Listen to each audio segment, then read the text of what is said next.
ಈ ಹೂವಿಂದ ಯಾರಾದ್ರೂ ಸತ್ತೋಗ್ತಾರ? ಈ ವಿಡಿಯೋ ತುಂಬಾ ನೋವಿಂದ ಮಾಡ್ತಾ ಇದ್ದೀನಿ ಸ್ನೇಹಿತರೆ. ದಯವಿಟ್ಟು ಎಲ್ಲಾ ಪೇರೆಂಟ್ಸ್ ವಿಡಿಯೋ ಶೇರ್ ಮಾಡಿ. ನಮ್ಮ ಮೈಸೂರಲ್ಲಿ ಹುಣಸೂರು ಅಂತ ಊರಲ್ಲಿ 6 ರಿಂದ 6.5 ತಿಂಗಳೇ ಆಗಿರೋ ಒಂದು ಚಿಕ್ಕ ಮಗು ಮನೇಲಿ ಆಟ ಆಡ್ತಾ ಇರುವಾಗ ಒಣಗಿರೋ ದಾಸಲವನ್ನ ತಗೊಂಡು ನುಂಗ್ಬಿಡ್ತಾರೆ. ಅದು ಫುಡ್ ಪೈಪಲ್ಲಿ ಹೋಗೋಕ್ ಬದಲು ವಿಂಡ್ ಪೈಪಲ್ಲಿ ಏರ್ ಪೈಪಲ್ಲಿ ಹೋಗ್ಬಿಟ್ಟು ಸ್ಟಕ್ ಆಗಿ ಚೋಕಿಂಗ್ ಆಗ್ಬಿಟ್ಟೈತೆ ಮಗುಗೆ. ಇಮಿಡಿಯೇಟ್ ಆಗಿ ಹಾಸ್ಪಿಟಲ್ ಕರ್ಕೊಂಡು ಹೋಗಿದ್ದಾರೆ. ಹಾಸ್ಪಿಟಲ್ ಮಗು ನರಳ್ತಾರೆ. ನೋಡಿದ್ರೆ ನಮ್ ಎದೆ ಅಂಡಿಗೆಲ್ಲ ನೀರ್ ಹಾಕ್ಬಿಡುತ್ತೆ. ಹಂಗೈತೆ ಆ ವಿಡಿಯೋ ನೋಡಕ್ಕೆ. ಸೊ ಅಲ್ಲಿ ಹೋದ್ರೆ ನಮ್ಮ ಮಗುನ ಕಾಪಾಡಕ್ಕಾಗ್ಲಿಲ್ಲ. ಯಾಕಂದ್ರೆ ಚೋಕಿಂಗ್ ಆಗೋವಾಗ ನಮ್ಗೆ ಅವರ್ಸ್ ಮಿನಿಟ್ಸ್ ಟೈಮ್ ಇರಲ್ಲ, ಸೆಕೆಂಡ್ಸ್ ಟೈಮ್ ಇರುತ್ತೆ. ದಯವಿಟ್ಟು ನಿಮ್ಮನ್ನ ಕೈ ಮುಗಿದು ಕೇಳ್ಕೊಂತೀನಿ, ವಿಡಿಯೋ ಹಾಕ್ತೀನಿ. ಈ ವಿಡಿಯೋಲಿ ಹೆಂಗೆ ಅವರು CPR ಮಾಡ್ತಾ ಇದ್ದಾರೋ ಚೋಕಿಂಗ್ಗೆ ಆ ಥರ ಮಾಡಿಬಿಟ್ಟು ಮಗುನ ಉಳಿಸ್ಕೊಳ್ಳಿ.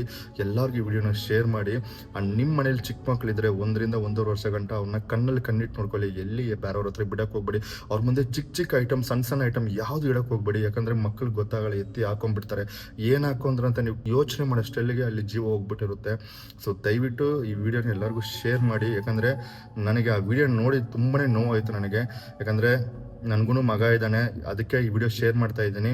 ಆ ಮನೆಯವ್ರಿಗೆ ನೋವನ್ನು ಮರೆತಿರೋಕ್ಕೆ ದೇವ್ರು ಒಂದು ಧೈರ್ಯ ಕೊಡಲಿ ಅಂತ ಆ ದೇವ್ರ ಹತ್ರ ಪ್ರಾರ್ಥನೆ ಮಾಡ್ತೀನಿ.